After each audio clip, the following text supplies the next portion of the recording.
Buenas tardes, mi gente. Mire, yo me encuentro en San Pedro de Macorís. Yo me encuentro con la morena, que fue para muchos humillada por unos plátanos. Otro que fue una ladrona. Y a mí, porque me humillan porque yo la estoy ayudando a ella. Sí, claro. Yo vine aquí a traerle esta estufa. Vine aquí a traerle esta nevera nueva. Y vine aquí a traerle esta cama. Y también su casa se le está pintando.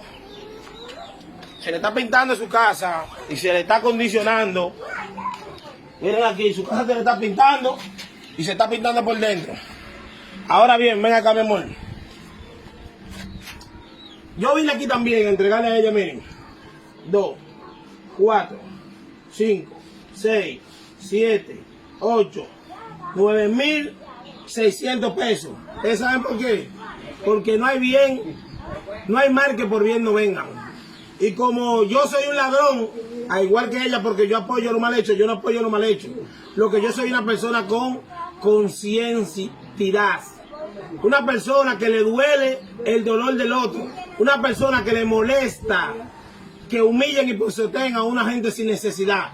Eso es lo que pasa conmigo. A la amargada que me subió a mí en un video diciendo que yo era un loco, yo tengo que para decirle que tú siempre vas a vivir una vida amargada.